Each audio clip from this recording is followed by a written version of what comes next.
Welcome to the second edition of Uncle Phil and Smooth Andy as we're breaking down the NFL 2024-2025 season. And today we're on the NFL North. Smooth Andy, lots of interesting things about this division. I mean, this is the only division last year that every single team had a winning record. Will that be the case this year? I don't think so. What do you think? I Boy, that's a tough one. I would, what caught me was when I saw the records, I looked at it and I was like, gosh, I didn't remember Cleveland being that good because they lost so many quarterbacks and then Flacco came in and saved their bacon, but I didn't remember them being 11-6. I thought they were more like, I don't know, 10-7, 9-8, that kind of thing. But Yeah. that's a great record. Although their points for, points against were very close, so maybe a little smoke and mirrors with that. But they'll get Deshaun back. And then obviously the Bengals were only 9-8, but they're going to have Burrow back, and then you've got the Steelers with their little quarterback situation. It's going to be interesting too. So it's a really interesting division, and of course the Ravens. So Yeah, 100%. Yeah, and Baltimore as well. Lots of things going on here. Baltimore, Cleveland, and Pittsburgh. I think it's kind of important to talk broadly about the division at first or continue on. Baltimore, Cleveland, Pittsburgh have the toughest strength of schedule of any teams in football. So without a doubt they're playing from a little bit behind. Going to be a tough year for those teams. Obviously Cleveland shipped off Flacco. She didn't want a quarterback controversy. The whole Cleveland community pulled behind Flacco at the end. You had to ship him off. Baltimore, Lamar Jackson's really, can't find him on a milk carton on the playoff time. Goes down as one of the most prolific regular season quarterbacks. But is he going to, make it again in the playoffs? Make some noise there. Pittsburgh. To me, this feels like the end for Tomlin. At Pittsburgh. Every quarterback, every coach, they all have a life cycle, and this feels like the end on that. Last year, I had a person who spoke with someone about as high up as you could possibly get within the Pittsburgh Steelers organization, and they said they were tired of Tomlin. They were tired of the offense. They were tired of the culture there. They said they needed a fresh voice, and that actually came from, again, a pretty high source there within Pittsburgh. So, I know they just gave him an extension in the offseason, but a lot of coaches have gotten extensions and not had the year that they would have and have been dismissed. And my guess is that if Tomlin doesn't have a good year this year, potentially a losing year, which I think they will, from week 10 on, Pittsburgh has the hardest schedule in the NFL. Where Pittsburgh last year finished strong, this year, really tough road for them to go on. So let's just dive in on Pittsburgh, man. What are your thoughts on Pittsburgh? well, it'll be interesting. It looks like I think if what I'm hearing out of their camp is that Russell Wilson seems to be the one who's going to win the job. Which for a win now, maybe that's right, but I really think the only option if I were them would be to play Fields just because he's young. Wilson's only got a couple years left at best, I think, and I'd like to see Justin Fields. I don't understand why they're sort of playing for the present and not even giving Fields, putting him behind center and saying, let's see what we got here. So that's a little disappointing if I were a Steelers fan, because that basically means you're not going to have a quarterback in a year or two, even if you keep Russell Wilson. You're still going to be starting over at some point. You're not really giving Justin Fields that. That said, the Steelers and Ravens are about the most dependably consistent teams in terms of just they're always in the mix. They don't go 4-13. They just don't. So I expect the Steelers to be around 500 again this year. That's where I'm seeing them right now. They still have some talent, all around there. Quarterback's the big problem. So, how about you? Yeah, same thing. Look, it is quarterback a mess. Look, Russell Wilson was signed first. He had his choice of where he wanted to go. He had mean, not really a choice, but I mean, he had a few teams he was looking at. But from his camp, the the thing that he was going for, or the team he went for, they had to promise him that he would be the starting quarterback from day one. And so this was never really a competition. He walked in as a starting quarterback. He has been outplayed by Justin Fields in the preseason, and certainly the team. Justin Fields, as bad as he was at Chicago, the team hated to lose him. He was a guy that the guy in the locker room that the guys like. That's the opposite of Russell Wilson. It's that people did not like him. I mean, he's wealthy. He's married to CR. What a great. My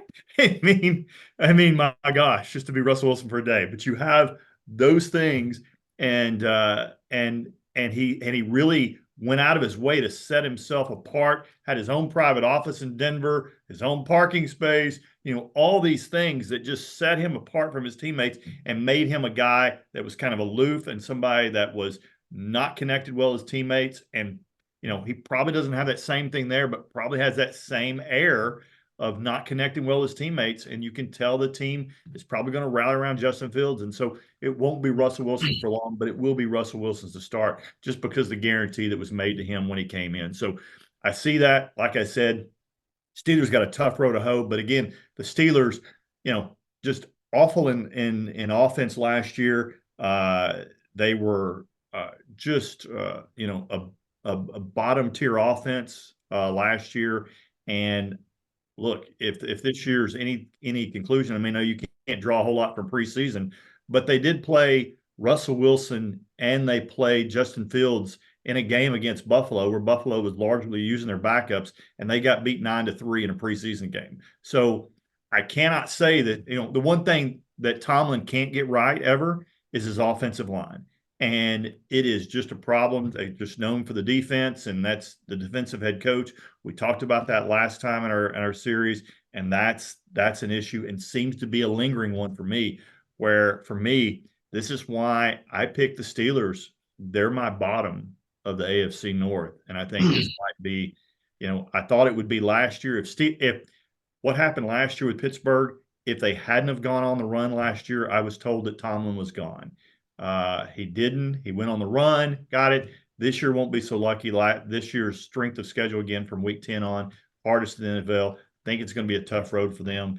And the Steelers are my bottom AFC North team, which is not good, but not terrible, because the AFC North is a good team. So let's move on. Let's move on to a team that actually did finish last season, and that's the Cincinnati Bengals. Clearly you got Joe Burrow back, supposedly healthy. Joe Burrow, Chase, Jamar Chase is sitting out right now for contract issues. Got 2 years left, but he wants addition. Cincinnati's not used to paying a lot. They've been very cheap ever since they were founded, and continue to be that way. The city of Cincinnati, people there really deserve a winning team, and just are this close. You just never get this type of franchise type quarterback, and then you just don't and not invest around them. It just doesn't come around, this generational quarterback, which I believe Joe Burrow to be. The problem with Joe Burrow is always the injuries, right? Joe Burrow, injuries. Let's see. He's torn, what has he got? I think he's got like 4 injuries. I think I wrote down, he's had a wrist, a calf, a knee, a finger, a rib injury all since 2020. I mean, it's almost, that and a partridge in a pear tree, and he's gone for the home run. But he's hit for the cycle on those. But can he stay healthy? We can get to a longer discussion if they should potentially think about drafting a quarterback next year, because you can't not have somebody. If he can't stay healthy, you got to start grooming somebody for that position. So it'd be interesting there. You also have T. Higgins. He's agreed to play for this last year, but may not be back next year. They just seemed on being kind of cheap. What are your thoughts on this year's Bengals? Well, I think you hit it right on the head, which is obviously Joe Burrow's health being the key to this. Yep. They're a good team. They have talent. I think they'll be a very good team. Maybe 11 or 12 win team with Yep. Burrow healthy. Yep. Um, but that's the big question. And that really, I hate to boil a team down to that, but they've got a decent defense. They've got a good offense and they've got good weapons. Although Mixon's gone, right? Mixon is gone. That's right. Right. So they've got I think this is a good team as long as their quarterback stays upright, and I think they're going to finish ahead of the Steelers, no question, in my What mind. is? I mean, look, they've got one of the things that are great about the winning success is they've got an offensive head coach.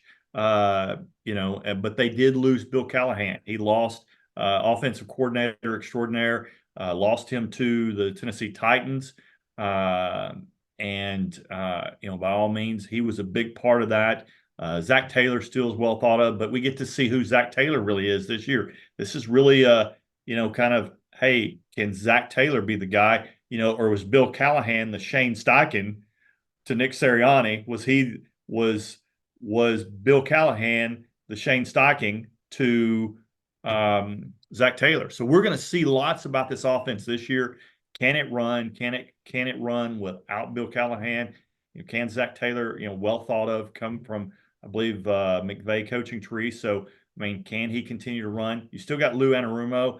I was really high on him a couple of years ago. Wasn't as high on him last year. Didn't think that was just a great deal. But again, having an offensive head coach is good. A little interesting side note about stats that playoffs record by coaches the last 3 years. The last 3 years playoff record by offensive and defensive head coaches. Offensive coaches have won 33 games. Defensive head coaches have won 6. It just matters. You go into the season, the game has changed. Offensive head coaches are such an advantage now with the rules right now, and the defensive coaches just feel kind of old school. Yeah, it's interesting, but you could make an argument then that being a really good defensive mind sets a team apart more so than offensive because there's so many good offensive minds out there. But I mean, I'm just saying if you go back to this Ray Lewis Ravens defenses, if you could bring that back, not that he'd necessarily fit into today's NFL being a 250-pound middle linebacker or whatever, but if you could get a dominant defensive team, that's another way. Even though, to your point, the defensive head coaches are not winning playoff games, that just might be an opportunity, is what I'm saying. If you find a really good one, that level, you don't even have to have the best offensive coordinator anymore if you've got a good defense, because nobody else has a good defense. I mean, that's just the way it is. It's You so could go rare back that. to last year's team. I'll counter that by saying last year, Cleveland and Baltimore both had two of the best defenses in football last year, and neither one of them made them to the conference championship game. I mean, you had, I mean, it's just kind of a mess there. So I mean, we know how Baltimore looked against Kansas City. And relied on defense. Cleveland just got absolutely just thrashed last year by Houston. So in the playoffs. So um, um, if I'm starting a franchise, I'm definitely not starting with a defensive head coach. Okay. Well, keep in mind with Cleveland, I mean, for all of Flacco's virtues, he was sitting on the couch in November or whatever. No Um, question. so if you go in, I mean, if you make the playoffs with a guy like Flacco behind center, you're playing with house money. And there's probably a limit to how far you're going to go anyway. Now, if it had I been, love that. I go ahead. love that you just brought up the Browns because let's get to them. Tell me, Okay, sure. jump into the Browns and tell me what you think of them. Excuse me. We had this discussion just a minute ago about Burrow staying Yep. healthy. Yep. We have the same problem with Deshaun Watson, who has not been able to stay healthy the last couple of years and obviously missed us a full year because of the allegations against him. So he's basically played very few games in the last 3 years. Now, presumably he's healthy. I mean, no excuse not to be after having to sit out the last half of last year in the offseason. But the question is he going to be able to knock the rust off, or is there going to be some lingering rust Well, for it's him? just not the rust for me. Will we see the Deshaun Watson of the Houston Texans Yeah. again? Will Yeah. that person ever emerge, or has this person's best days come behind him? I mean, he was one of the worst quarterbacks as far as accuracy last year in the entire NFL, even when he was healthy. So will he come back and be that guy? Well, I think I was looking at their, trying to refresh my memory about who played quarterback for them and which games and stuff. I think Deshaun played the first 3 or 4 weeks, and he had 2 weeks off. Then he played for 2 weeks. Then he stopped Mhm. playing, and then it was all Flacco and Dominic Thompson Robinson. Is that right? So with the kid from Yeah. UCLA. Yeah. Um, DTR. so in my opinion, those last 2 games for Deshaun were not really fair because that was when people were questioning why is he saying he's hurt? You know, he keeps saying he can't throw the ball, but his teammates were questioning his heart and all this kind of stuff was coming out. And Yeah. then they found out there's some tiny bone in your shoulder and it was broken and you just can't throw the ball with any velocity at that point. So he played 2 games where he was hurt and nobody thought he was hurt. And that's gonna kind of, I mean, then he played 3 games before that. So he played 5 games, 2 of which he was badly enough hurt that he really couldn't throw the ball downfield. So I kind of take last season's statistics with a grain of salt. It's really to me just about what are we going to see from him in the first games. And what worries me a little bit for him and for them is that he might go out and, not through no fault of his own, blow out his knee in game 3, and he's being booed when he goes off the field like he's becoming a pariah. I think in Cleveland if he doesn't start producing. So Yeah. I mean, the good news, you bring back you know, you got Kevin Stefanski, which was the um, the head coach of the year last year. I mean, so you bring him back. You've got on the defensive side, you've got Jim Schwartz, who had an NFL leading head coach, and the defense just got healthier this year because you bring back a healthy Greg Dilpit, and so I think you get your wish about defense. We get to see how it works with right now a quarterback that used to be really good, and can he be good again, or can he be good enough? Is the question for me. You've got Ken Dorsey,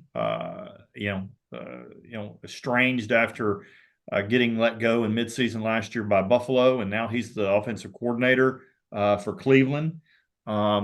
It'll just be really interesting to see how it goes. I mean, obviously, any team with Myles Garrett there is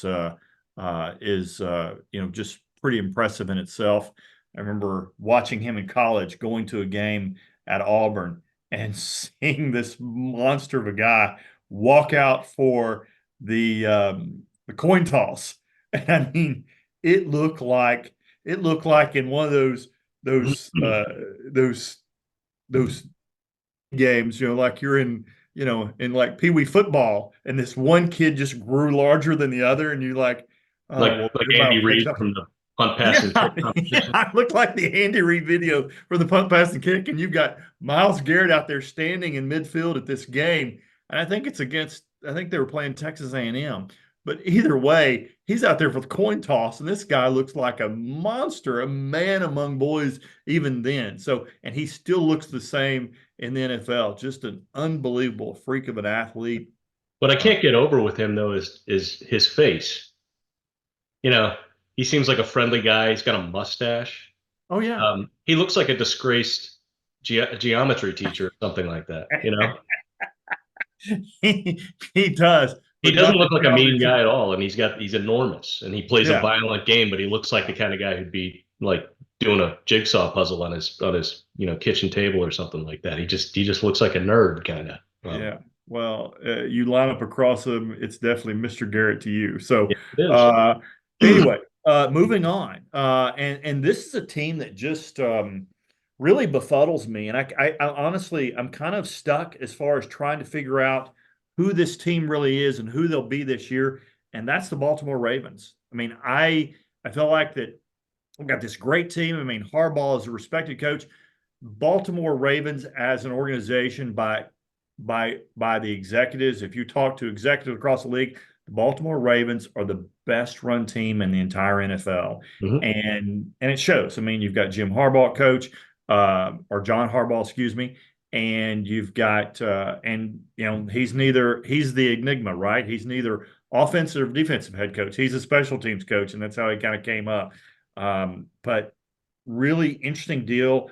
Um, you know, you lost the guy that you and I both think is just we're most excited to see, and Mike McDonald went over to Seattle this year, which was their star part of their team was really their defense last year.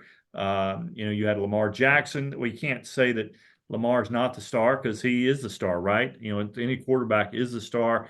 Um, had this incredible time when he was in Baltimore, or while he's been in Baltimore. Just kind of it's kind of a weird deal that Baltimore has um, done so well in the regular season, not done well in the playoffs. What are your thoughts as to why Lamar can't get over the hump in the playoffs? I don't think it's Lamar exactly. I just, you know, I used to be a big hockey fan, and I was a big fan of the Washington Capitals, and they would win I think it's the President's Trophy or something for the most points, Yep. uh, like 3 or 4 years in a row or something they did, and then they got washed out in the second round of the playoffs every year. I think some teams just are snake bit, but I don't believe in it in the sense that I don't think Baltimore, if they go 13-4 again and go into the playoffs, I'm gonna be like, oh, they're not gonna play in the Super Bowl. Like they can't get there. I just don't feel that way about them. I just feel like they just haven't. That's all. I just think they Yeah. need to do it, to Yeah. show that they can do it. And the biggest motivation you can have is the failures of the past. So I think I expect them to be in the mix with Kansas City and all the other teams you're thinking about in the AFC. But you might have a different opinion. I mean, sometimes coaches coach differently in the playoffs, and maybe they should, but maybe they shouldn't. I don't know. What do you think? Well, to me, I'm going to say something that I don't think people can say on TV Hmm. because I think they just catch too much grief about it. And I'll say it right now is that what you saw last year and what Kansas City did, the Steve Spagnuolo was just, obviously he was a magician last year. I mean, just, even though Patrick Mahomes had one of his worst years throwing the ball last year, receivers couldn't catch, he wasn't playing well until it mattered. And then they turned it on. I mean, it's just Hmm. simply amazing. We'll get to Kansas City The and regular season is preseason for Kansas City and for yeah, for it that. feels that way, right? Just get us in the playoffs and then we'll take care of business. Yeah. And that was their big game. Like, hey, can they win the road? And of course, Baltimore, they did. But you know what happened with Baltimore last year is that personally, I just don't think that um, I don't think Lamar has the highest IQ of any quarterback out there. And what Steve Spagnuolo did was sped him up last year and blitzed him unmercifully last year. And the offensive line couldn't hold up because of Chris Jones and the blitz that they put in last year. And because of that, he couldn't process quickly. And you can say it however you want to, but he couldn't process quickly and he couldn't make his reads, and that put him in a bad situation. That and Todd Monken inexplicably going away from the run last year against them, which he just absolutely, rightfully so, got absolutely crucified. And Yeah. he was the coordinator they kept. Maybe he's learned from that, but I think that that's a problem for Lamar this year, and I think that's a weak thing. They lost some good coaching talent last year, and they had a coach leave to go become the offensive coordinator. I thought at Jacksonville, maybe not, but could have been. But they also, and lost McDonald. We talked about that, but I don't think that let Lamar's a high level processor, and if you speed him up, that's his Achilles heel, and that's what catches up with him in the playoffs. And I think that's the problem. The athleticism during the regular season, uh, you know, works and everything, but it's a different level in the playoffs. It's playoff football, and I think that's the issue. And Lamar still in the history of the NFL is the most winningest quarterback in the entire NFL without a Super Bowl start. And will that be his legacy? Can he overcome that? He seems to get a little bit better each year, but last year's exposing against Kansas City was really kind of brutal Do to you think watch. that do you think that was known about him before Kansas City? Uh, your opinion about him processing speed and whatnot and being blitzed. I mean, they went 13-4, and I have to believe they got blitzed a lot by a lot of people. If that was even a suspect thing for Lamar Jackson processing quickly, in the hot routes and stuff like that. Um, they went 13-4. I know playoff football is different, quote unquote different, but you can blitz every down if you want during the regular season against Lamar Jackson. So it can't be quite that easy exactly because I I'm mean he sure it's managed to not. win 13 games I'm last sure year, it's not. That offensive line looked like a fortress last year. If you watched him against Detroit, he Yeah. sat back there. He could have had a picnic lunch and just literally sat back there and didn't, which is a big deal because this year they lost three offensive linemen. Three of their starters are gone from last year's team that left during free agency or were traded. So this is a rebuilding the offensive line. You all lost Roquan Smith. I mean, not Roquan Smith, but you lost Patrick No, Queen yeah. to Steelers, to the hated rivalry. I mean, you can't even imagine back in our day, can't imagine somebody going to a rival like that, but it's happened now. It's free agency. This is what happens. Not a big deal. People trade jerseys after the game. It's like, hey, it's just a different game. And some things are good, and some things you kind of wish that were a little bit different. But this is going to be an interesting team. Will they be good or will they take a step back? Um, I just kind of think they would, and it's kind of time for you, Smooth Andy. Do you have any comment before we rack them and stack them for this division? Um, do you have any comments on any of the teams that we left out? So much talk about in this division, really is. I was thinking maybe we could predict order or finish, but I just keep looking at it and I mean, other than the Steelers probably being the worst team and assuming Burrow and Deshaun Watson and Lamar Jackson can stay healthy, it's a three-horse race, and I don't know who I'd have my money on right now. It's really hard to say. Well, it's interesting. I'm going to go with Steelers, as I mentioned, to finish at the bottom. Um, I don't think that. Um, um, I don't think Cleveland. I don't think Deshaun is the Deshaun. I think we haven't. I don't think we'll ever see the Deshaun of Houston Texans again. I think Cleveland finishes third. I'm going to take Baltimore second, and I'm going to predict a healthy Joe Burrow. At least I'm going out on a limb here, and that's probably just a terrible prediction because the guy has every nick that you can possibly get in a season. But if he can stay healthy, assuming Jamar Chase doesn't sit out, I predict Cincinnati to win that division. And you're not going to make a pick. I mean, Baltimore, I think, wins the division. I think. Okay. Um, It's hard not and, it, to.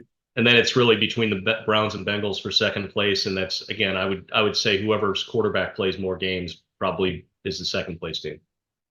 Probably logical. Yeah, And sounds like you're with me on the one thing we do agree is Pittsburgh brings up the rear in this. yeah. It's hard to go into a division like that with those quarterbacks and bring um, Yeah. Russell Wilson to the table for your team. That's going to be tough. Although you have to admit, Arthur Smith is probably the most perfect fit for a franchise as the offensive coordinator in Pittsburgh ever. Right? I mean, that's a ground and pound team Well, yeah, and I mean ground he and he pound guy. was he was inept offensively last year. He's the only part he's Arthur Smith is the magician and not in a good way. He's the only person who could make Kyle Pitts and Bijan Robinson completely disappear in games. And so Yeah. he did it. And the magician is now with Pittsburgh. So it's going to be an odd year. But hey guys, thanks so much for listening. Thanks so much for tuning in to Smooth Andy and to me, Uncle Phil. Really appreciate you listening. If you liked what you heard, please like and subscribe. We would greatly appreciate that. And if you want some more picks from me during the season, you can go to UnclePhil'sLocks.com. Those are live and up as well. Guys, thanks so much. And we will see you guys tomorrow where we will be recapping the AFC South. Have a good day.